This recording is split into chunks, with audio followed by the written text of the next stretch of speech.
Seorang anak perempuan yang baru berusia 1,5 tahun meninggal di tangan ibu kandungnya sendiri di Jagakarsa, Jakarta Selatan. Korban dianiaya sang ibu yang diduga sedang mengalami depresi berat. Di kawasan Srengseng Sawah, Jagakarsa, Jakarta Selatan inilah anak berusia 1,5 tahun meninggal dunia dibanting ibu kandungnya hari Minggu kemarin. Korban yang kritis dilarikan warga ke rumah sakit di Depok, Jawa Barat untuk mendapatkan penanganan medis. Namun, nyawa putri sematawayang pasangan YN dan MS ini tak tertolong. Kejadian ini mengejutkan tetangga. Menurut warga, ibu kandungnya diduga sedang mengalami depresi berat. Pelaku dikenal memiliki riwayat gangguan kejiwaan yang mengharuskan dirinya mengonsumsi obat-obatan dan kerap mengurung diri dalam kamar bersama putrinya. Kalau menurut saya sih stres. Oh, orang tuanya sudah? Karena bapak suaminya. Suaminya kenapa sih? Ya, saya nggak pernah keluar. Nggak pernah keluar. Sosialisasi sama tetangga? Enggak. Kan emang itu mantu. Si ibunya almarhum itu memang selalu di kamar. Anaknya nangis selama 20 hari itu memang tersiksa dong hitungannya ya, anak segitu ya nangis saja di kamar dikunci. Jadi ibu mertua itu nggak berani buka, hanya paling ya hasil itu anakmu aja. Polres Metro Jakarta Selatan yang menangani kasus ini menahan pelaku untuk dimintai keterangan. Selain akan menggelar olah tempat kejadian perkara dan meminta keterangan sejumlah saksi, polisi juga akan memeriksa kondisi kejiwaan pelaku. Ini kita sudah mengamankan ibu anak yang dibantu. Ya, jadi di PPA dari kemarin sudah kita menggali keterangan-keterangan yang dibutuhkan oleh penyidik. Apakah ada konflik? Masih didalami. Semalam masih kita dalami karena memang ibunya sudah kita amankan. Pemakaman anak berusia 1,5 tahun yang meninggal di tangan ibu kandungnya dilakukan di TPU Srengseng Sawah, Jagakarsa, Jakarta Selatan. Proses pemakaman sang anak diwarnai isak tangis keluarga. Ayah korban yang tengah ditahan di rutan Polres Depok diperbolehkan melihat jasad anaknya terakhir kali dengan pengawalan anggota polisi. Paman korban mengatakan kejadian naas ini dipicu depresi berat sang ibu pasca penangkapan suaminya. Terlebih, pelaku mempunyai riwayat gangguan kejiwaan dan selama ini harus mengonsumsi obat yang dibeli sang suami. Kalau ibu ini sebelumnya sudah ada riwayat gangguan. Tiap bulan memang dia harus tebus obat. Di saat pada waktu ada suaminya, memang suaminya rutin tiap bulan tebus obat untuk istrinya. Dia setelah suaminya di Polres, dia stop untuk obatnya. Makanya ya, ngeblank langsung. Dan kita juga tidak tahu apa yang harus dibutuhkan obat untuk istrinya ya. Mulai di kamar menyendiri, pintu tidak dibuka, keadaan anaknya pun nangis terus, kita tidak tahu. Sementara itu, saat ini sang ibu masih menjalani pemeriksaan intensif oleh penyidik Unit Perlindungan Perempuan dan Anak Polres Metro Jakarta Selatan. Selama ini, pelaku tinggal bersama mertua, sementara sang suami sudah 1 bulan mendekam di tahanan karena tersandung permasalahan hukum di Polres Depok. Tim Liputan, Kompas TV.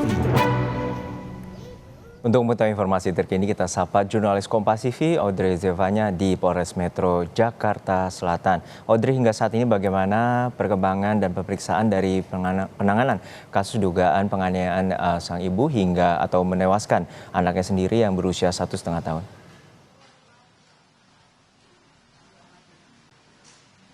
Ya, Juno dan juga saudara, memang saat ini Polres Metro Jakarta Selatan ini masih melakukan pemeriksaan terhadap ibu kandung dari korban atau yang kita ketahui berinisial TY.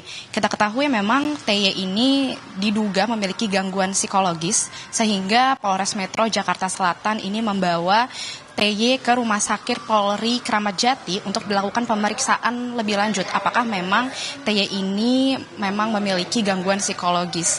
Dan berdasarkan pernyataan dari Kasih Humas Polres Metro Jakarta Selatan, AKP Nurma Dewi, tadi kami juga sudah meminta keterangan dari Nurma sendiri.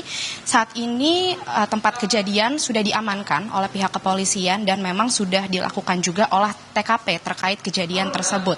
Nurma juga menyebut tim penyidik penyidik ini juga saat ini masih mencari saksi-saksi dan juga barang bukti baru yang sekiranya berkaitan dengan kejadian tersebut. Dan memang kita ketahui sebelumnya terdapat 3 orang saksi, yakni ada nenek, paman, dan juga tante dari korban. Namun memang tim penyidik di sini berusaha mencari apakah memang ada saksi lain yang sekiranya bisa dimintai keterangan terkait kejadian yang menimpa seorang balita berumur 1 tahun tersebut. Dan juga berdasarkan pernyataan dari Nurma, ia juga sempat mengungkap bahwa ibu dari korban atau TY ini sudah sempat dimintai keterangan oleh tim penyidik terkait apa yang menjadi motif dia melakukan hal tersebut terhadap anak kandungnya. Tapi memang terdapat kendala, TY ini sulit diajak untuk berkomunikasi, ia bahkan diam saja ketika dimintai keterangan oleh tim penyidik. Sehingga hal inilah yang masih menjadi PR bagi pihak kepolisian untuk mengungkap apa yang sebenarnya menjadi motif TY sendiri melakukan hal tersebut terhadap anak kandungnya. Juno. Ya, untuk saat ini polisi masih memeriksa dari tes psikologis ibu korban atau ibu dari anaknya sendiri. Dan hingga saat ini bagaimana kronologi dan juga proses pada saat terjadi penganiayaan dari keluarga ataupun tetangga terdekat pada saat terjadinya kejadian itu?